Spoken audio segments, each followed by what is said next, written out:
We are considering sp2 hybridization. So sp2 hybridization के अंदर s orbital and p orbitals के जिसके अंदर एक s ऑर्बिटल है, दो ही p ऑर्बिटल्स हैं. एक p ऑर्बिटल हाइब्रिडाइजेशन में पार्टिसिपेट नहीं कर रही. इसका मतलब ये है कि इन तीनों की एनर्जी सेम होगी. लास्ट जो p ऑर्बिटल रही और एक p ऑर्बिटल, इनकी एनर्जी सेम नहीं होगी and that is why it's not participating in hybridization, ऐसा हम कह सकते हैं. ऐसे केस के अंदर s orbital and p orbitals समझाने के लिए एग्जांपल मैं ले रहा हूँ BF3. Example of sp2 hybridization is BF3. So boron हम लिखेंगे. बोरॉन इलेक्ट्रॉनिक कन्फिगरेशन है 1s2, 2s2, 2px1, 2py0, 2pz0. तो इलेक्ट्रॉन्स अगर हम भरे then 1 spin up, second spin down. 2py0 है, 2pz0 है. तो होगा क्या? होगा ये कि ये जो इलेक्ट्रॉन है, दिस इलेक्ट्रॉन, ये इलेक्ट्रॉन यहाँ से यहाँ पे शिफ्ट हो जाएगा. तो आप कहेंगे सर हमें कब पता चलेगा कि कौन सा इलेक्ट्रॉन शिफ्ट करना है? सो इन हाइब्रिडाइजेशन सारे इलेक्ट्रॉन्स अनपेयर्ड रहने चाहिए और it should be unpaired of only last shell electrons. It means that valence shell. आप कहेंगे सर ये 1s2 के इलेक्ट्रॉन्स तो आप शो ही नहीं करते, बिकॉज ये तो कोर इलेक्ट्रॉन्स हैं, CORE कोर, तो ये तो पार्टिसिपेट करेंगे ही नहीं. Only last shell is participating. So last shell के जितने भी इलेक्ट्रॉन्स पैड है उनको अनपैड कर दो. मतलब ये डाउन स्पिन है तो ये यहाँ से यहाँ पे आ जाएंगे. यहाँ नहीं आएंगे बिकॉज ऑलरेडी यहाँ पे एक इलेक्ट्रॉन बैठा है. सो ये इलेक्ट्रॉन यहाँ से यहाँ पे शिफ्ट कर देंगे. सो बोरॉन, इसकी इलेक्ट्रॉनिक कन्फिगरेशन, अब इसे हम क्या कहेंगे? इस बोरॉन की इलेक्ट्रॉनिक कन्फिगरेशन है ग्राउंड स्टेट और ये है एक्साइटेड स्टेट. तो 1s2, 2s1, 2px1, 2py1, 2pz0. आप देख सकते हैं 2pz के अंदर इलेक्ट्रॉन्स ही नहीं हैं, तो ये बेचारी पार्टिसिपेट भी कैसे करेंगी. एंड यहाँ पे 3 ऑर्बिटल्स हम मिक्स बताएंगे. बॉक्स सेम हो गए, आप देख सकते हैं यहाँ पे बॉक्स डिफरेंट थे. बॉक्स का सेम हो जाना दैट इज़ द इंडिकेशन कि यहाँ पे एनर्जी सेम हो गई है. 2pz अलग से हम शो तो करेंगे लेकिन उसके अंदर इलेक्ट्रॉन शो नहीं करेंगे.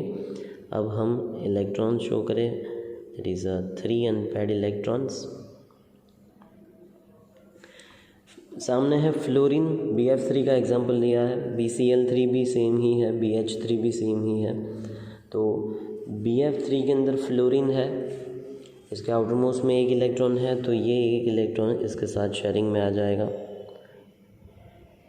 तो आप देख सकते हैं कि यहाँ पे सिंपली कितने इलेक्ट्रॉन्स अनपेयर्ड करें. तो जितने सामने एटम्स हैं, BF3 इज़ द एग्जाम्पल कि जिसके अंदर it is a example of AB3, जिसके अंदर A एटम B मतलब बोरॉन है एंड B एटम फ्लोरीन है. तो यहाँ से आपको पता चलेगा कि कितने अनपेयर्ड इलेक्ट्रॉन्स आपको रखने हैं.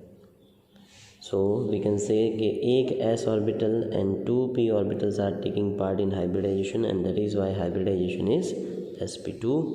तो अब हम इसके स्ट्रक्चर्स देख लेते हैं. So structure of BF3 is a planar. इसके अंदर B की ऑर्बिटल्स एक दूसरे के साथ मिक्स हो रही है. ऐसे हम ड्राइंग कर सकते हैं. टेक्स्ट बुक के अंदर इस तरह से बताया है तो हमें इस तरह से ड्राइंग करना है.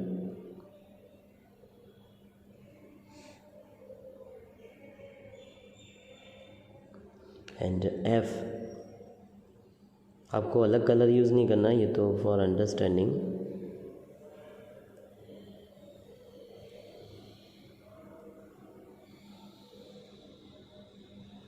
राइट. अब आप जैसे ही टेक्स्ट बुक के अंदर देखेंगे यहाँ पे बताया हुआ है माइनस माइनस प्लस प्लस. तो ये प्लस प्लस इस तरह से अंदर की साइड लिखो आप, प्लस प्लस. ठीक है, ये प्लस प्लस प्लस प्लस का मतलब क्या है? सेम टाइप के इलेक्ट्रॉन्स एक दूसरे के साथ मिक्स हो रहे हैं.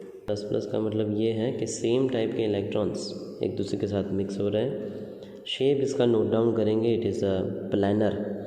कैसा शेप है ये? प्लैनर है। एंगल इनके बीच में रहता है 120 degree. Now let's find the percentage. So percentage of s orbital and p orbital in sp2 hybridization, it is s plus p. As we know कि s orbital is equal to p orbital is equal to x लिखेंगे। So it will be x plus x is equal to 100। So यहाँ पे आपको मिलेंगे 3x is equal to 100। So x, जिसका मतलब ये है कि s ऑर्बिटल के परसेंटेज आपको मिलेंगे 33.3%।